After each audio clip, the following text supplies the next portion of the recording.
Avec le métal, t'as jamais raison. C'est-à-dire que ça veut pas quoi. Tu peux pas quoi, c'est plus fort que nous en fait. C'est des matériaux qu'on essaie de dominer mais qu'on domine pas. Hein. Je m'appelle Nathalie Pitel, je suis sculpteur métal. J'ai eu un prof, Monsieur Rouillet, il s'appelait d'ailleurs Rouillet. Il m'a épaulé, il m'a poussé en me disant ouais, va faire les beaux-arts quoi. C'est ça qu'il te faut. Après les beaux-arts c'est tout et rien quoi. Enfin, c'est l'école de la vie et en même temps on te pousse à être artiste. Mais sur les 26, on est 4 à en vivre. À vraiment avoir fait ce métier-là. En fait, ça commence avec de la gravure, d'abord. Mes 3 premières années des Beaux-Arts, j'ai travaillé la gravure sur zinc, de l'eau forte, à l'acide.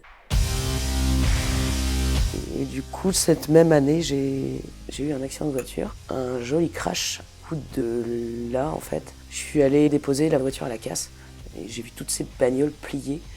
Et en fait, ça m'a fasciné, mais dans le bon sens, quoi. Ça m'a fasciné, je trouvais ça super beau. Du coup, j'ai eu envie de prendre une espèce de revanche sur la voiture et sur la carrosserie. Et donc de travailler, d'en faire un matériau de prédilection. Donc je me suis mise à récupérer plein de capots, plein d'ailes.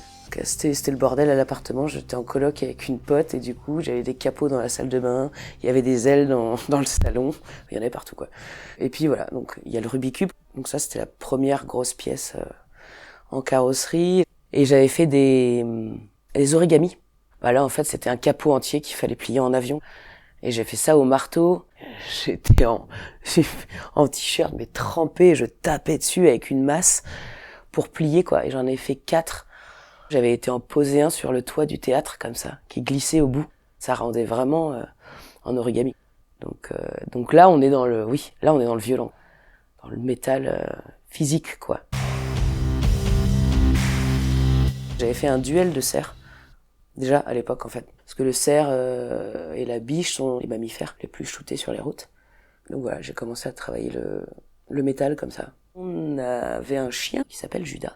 Et il m'avait ramené un crâne de chat. Et j'ai chopé le crâne et je fais, putain, il était patiné, je sais pas pourquoi, je me suis mise à souder dessus.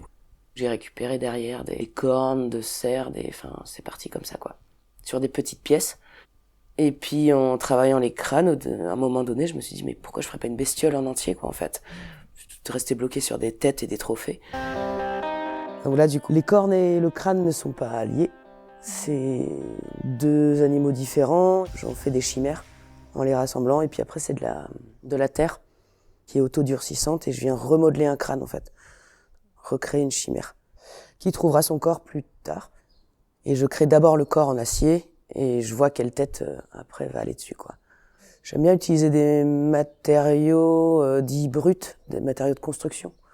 De la filasse mélangée avec du lace et du béton. Et c'est la même matière qui est sur la biche.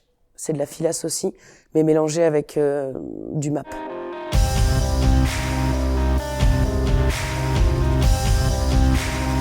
Ce qui m'intéressait, c'était le métal. J'avais envie d'aller plus loin, la soudure, la ferronnerie, peut-être la forge, je savais pas trop. Et du coup, il me fallait un atelier assez grand et je m'en foutais d'où j'allais. J'avais rencontré un mec en 2e année. Quand on s'est revu, il m'a dit moi je suis à Central 7 dans des ateliers dans le Maine-et-Loire. Je suis allée, j'ai pris ma bagnole, je dis je viens visiter. J'ai commencé, j'étais dans une caravane. C'était super route, mais j'étais contente d'être là-bas. Et du coup, j'ai loué un atelier là-bas pendant 6 ans. Et c'était des ateliers plutôt individuels, mais on était tout le temps dans les ateliers des uns et des autres. Et ça, c'était cool. Il y avait un partage technique, il y avait un partage intellectuel. C'était riche, quoi. Il y avait d'autres artistes qui travaillaient le métal. Et puis, j'ai eu la chance de bosser avec des gens qui ont des contrats avec le Hellfest. Donc, j'ai fait 3 ans de boulot au Hellfest, quoi. Et là, forcément, le monumental, on est en plein dedans. Tu peux pas faire de la petite sculpture. T'es obligé de taper dedans. Et on a quitté Central 7 pour venir en Bretagne. Et c'est là qu'on a créé la Dindure.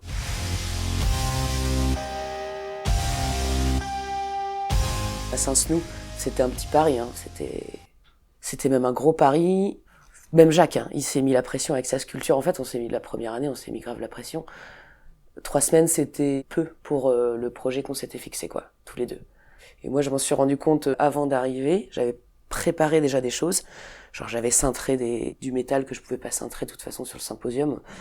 Et j'ai eu la chance d'avoir une stagiaire à ce moment-là. Elle a assumé le taf, mais super bien. Ce qui est rigolo en fait dans le monumental, c'est qu'on travaille dans la sculpture, sur la sculpture. On travaille pas enfin, t'es autour, mais en fait t'es dedans, t'es dans la matière quoi. Et l'épave, pareil, avec Camille, on a fini, on soudait à l'intérieur du bateau. Et du coup, on s'était mis des plaques. Donc, pour la soudure, il vaut mieux se tourner le dos, hein, parce que sinon... Et du coup, on était assises dans la barque, mais c'était rigolo, quoi. Immobile, là, posé dans le bac à sable. J'étais en train de faire pas mal d'épaves de bateaux en miniature.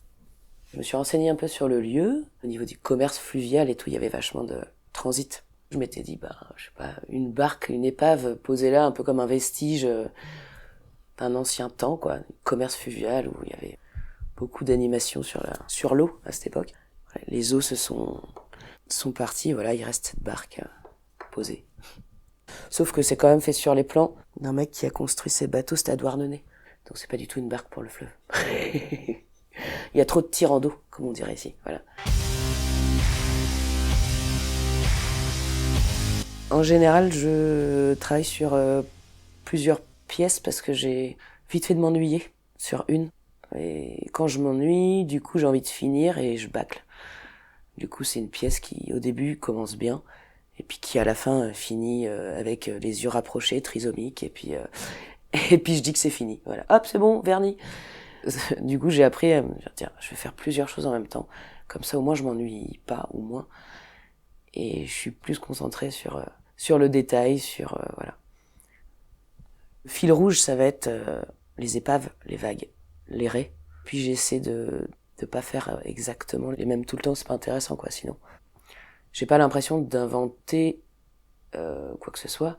Par contre, quand je travaille les biches, j'ai plus l'impression d'être dans un truc qui est à l'intérieur de moi, de projeter quelque chose qui me ressemble bien. Après, ma création, c'est un peu ça. Hein. Ça part dans tous les sens et il y a un moment où il y a un truc intéressant et j'y vais. Mais avant d'avoir un chemin intéressant, c'est ce que j'appelle le festival du fond. C'est la déchette. Parce qu'on a vite fait de s'enfermer dans des thèmes ou dans des choses qui font que, tiens, je gagne ma vie avec ça, je vais en faire plein. Et moi, j'ai peur de ça avec mes vagues, par exemple. Les vagues de Nathalie Pittel, c'est pas Ikea en fait, c'est pas. Mais en même temps, il faut payer le crédit, faut pouvoir payer les travaux, faut vivre, C'est un mal pour un bien. Je préfère faire ça qu'aller à l'usine, y a pas de souci, mais vendre des vagues, ça me permet de faire des biches, parce que les biches en même temps, les gens ils en achètent pas tous les 3 matins quoi. Tiens, je vais mettre une biche dans mon salon.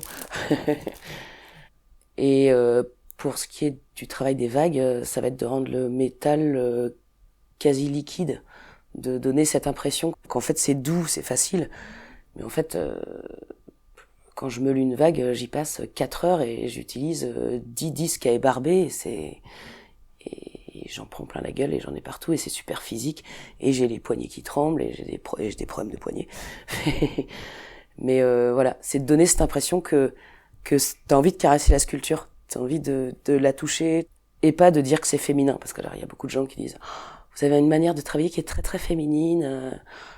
C'est quoi féminin, masculin en fait de genrer en fait le travail, c'est con parce que c'est un truc super bourrin et c'est une femme qui l'a fait. Non. Mais dans ce monde-là, c'est ça. Le monde de l'acier et de la sculpture, même quand je vais acheter du métal, tu le sens quoi. Et les regards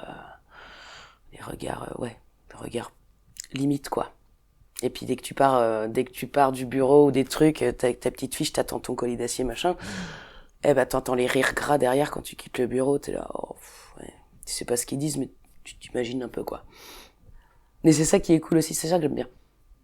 C'est de pouvoir dire merde, dire oui c'est moi qui fais ça, ouais. Oui je vais acheter de l'acier, oui je vais acheter 300 kilos d'acier, ouais. Il y a une petite victoire quand même, quelque part.